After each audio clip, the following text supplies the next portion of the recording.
You know, I recorded this whole video, and I forgot to press the mother F record button.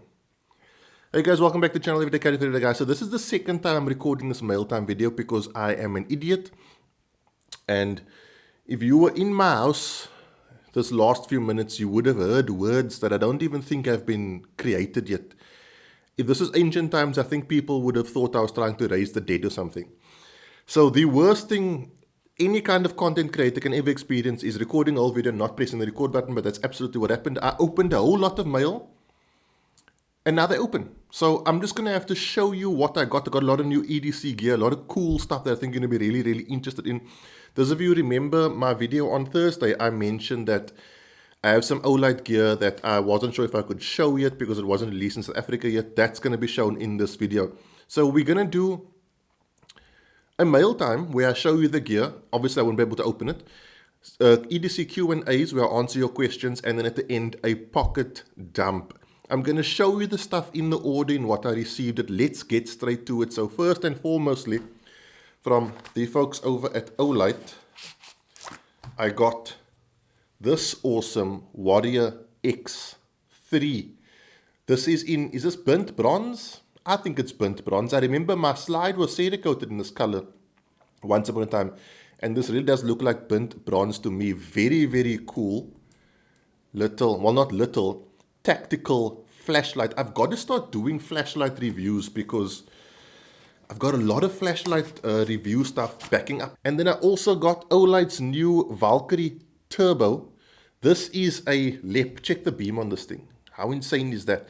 A LEP is a laser excited phosphor. It's basically a laser, right? That's passed through a lens and then it diffuses it into a beam. So this is the first, as far as I know, the first LEP or LEP to go on a pistol, 530 meters of throw. But what's really cool is the Southwest holster for the Phoenix GL19R. I don't know how Southwest holsters does this, but that fits. And then also, this is epic. This is an epic lantern. Out of everything I've ever gotten from Olight, I love this thing the most.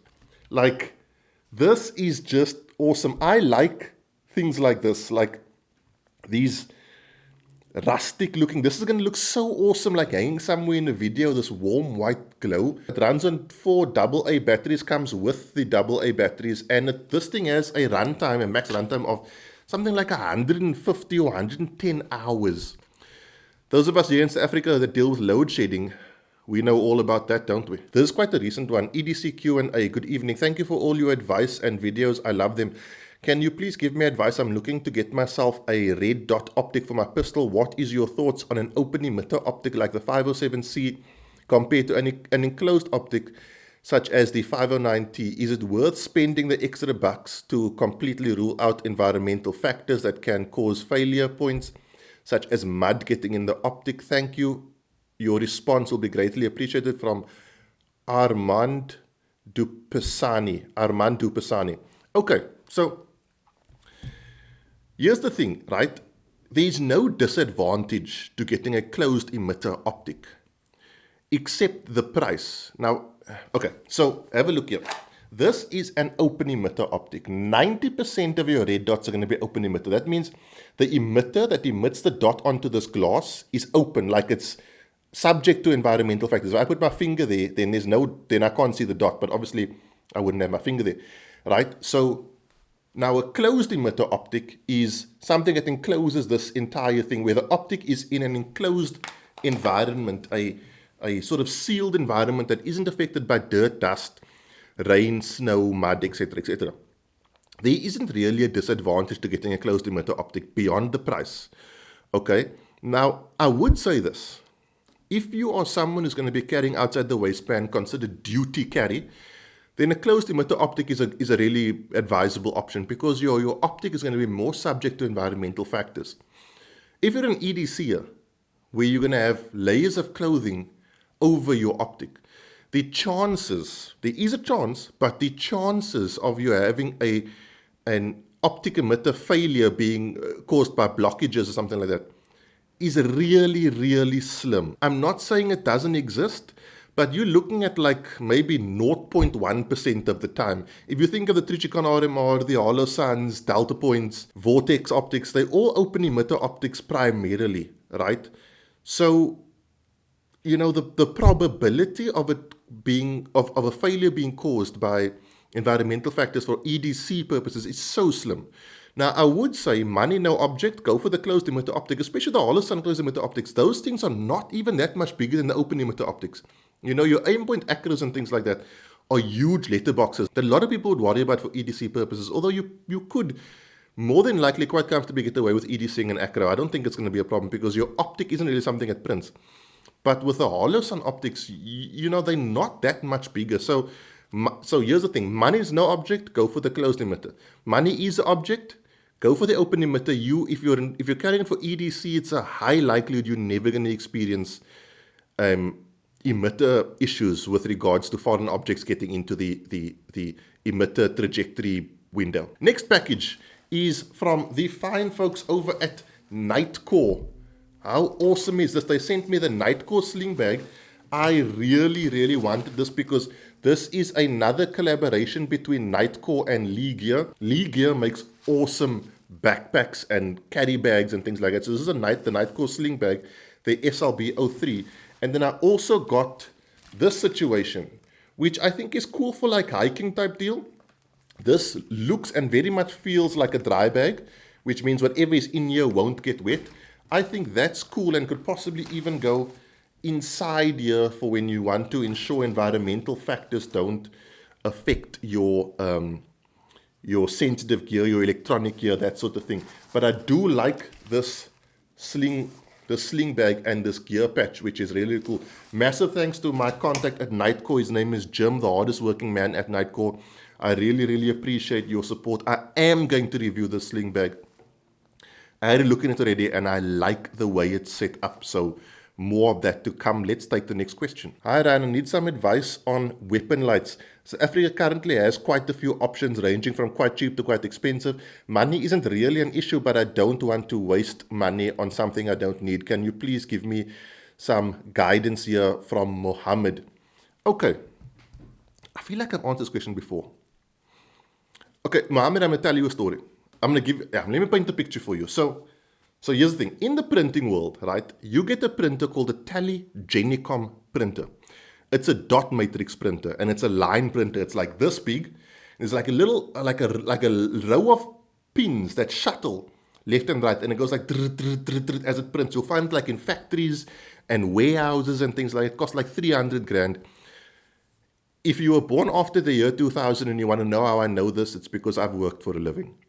Okay, that printer can run in almost any environment with very little maintenance. And it's going to work today and tomorrow and can run virtually non-stop. That is like your Surefire X300. Very expensive, will run and run and run, has a proven track record. This thing is, you buy it once for like 2-3 decades worth of printing. You don't buy it again. You service it once every 2 years maybe.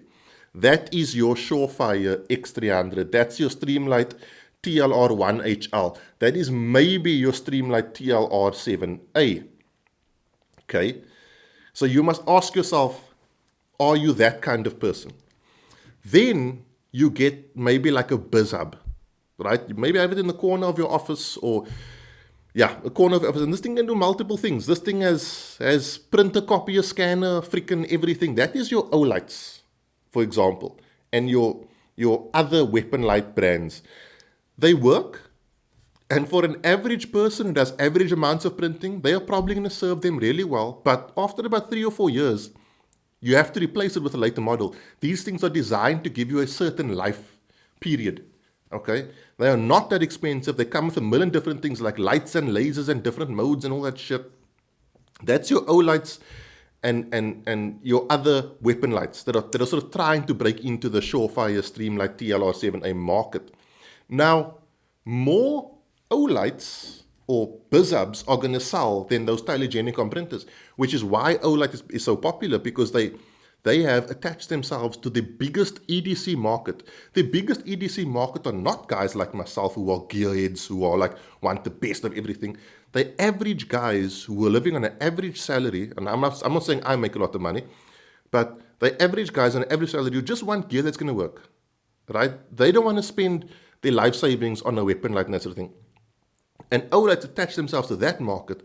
And that's why they're so popular, and that's why a lot of the bigger manufacturers are sort of sitting up and saying, look, we've got to really attack this Olight situation, and that is where lights like the Phoenix GL19R come in, or even the Trustfire that I showed you earlier on.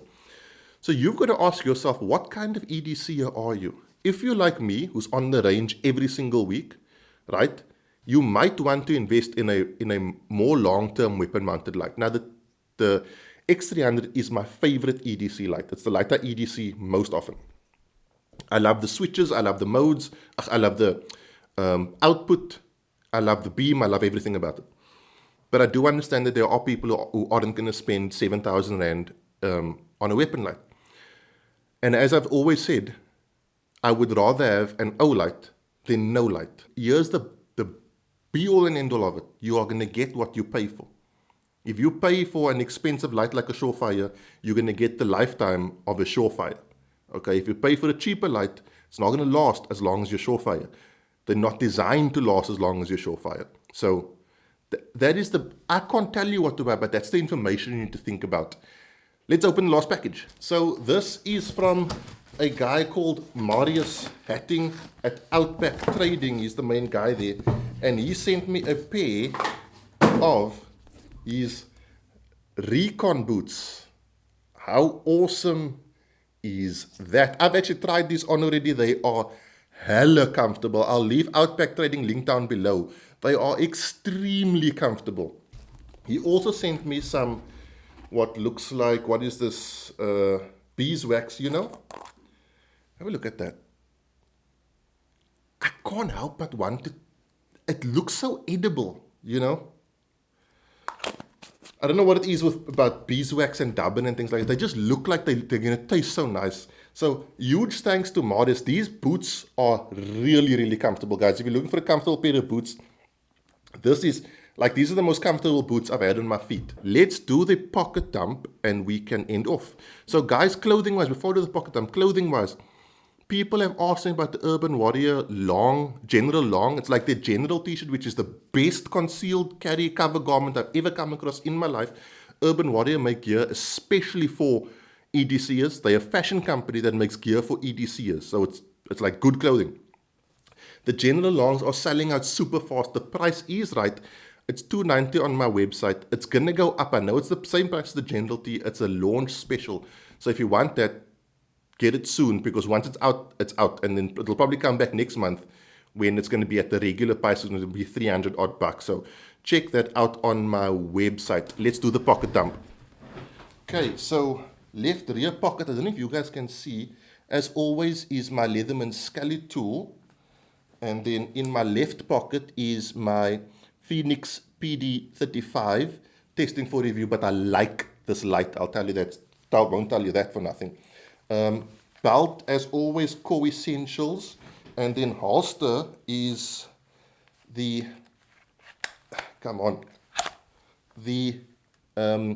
Bravo Concealment Torsion 3.0 with a Neomag alias. Get that sucker back on. And the knife I'm running is my Olight Zilla. Oh, I forgot my wallet. The wallet in the special wallet pocket on all Urban Warrior pants is my, is my Strauss & Co. Crewman wallet that is on my website if you want to get yourself. I love this minimalist wallet. It's very, very cool. Guys, so sorry I couldn't do like the opening like I normally do it, where I open and things like that, because, like I said, I'm an idiot. But I hope you enjoyed this video. We're going to get back to reviews next week. Like I said, I was going to review the Trustfire light, but unforeseen circumstances stepped in. But I mean, a mail time is always a cool video. Guys, I will see you in the week for the vlog. Have a good week. Be safe. Train hard. Cheers. God bless.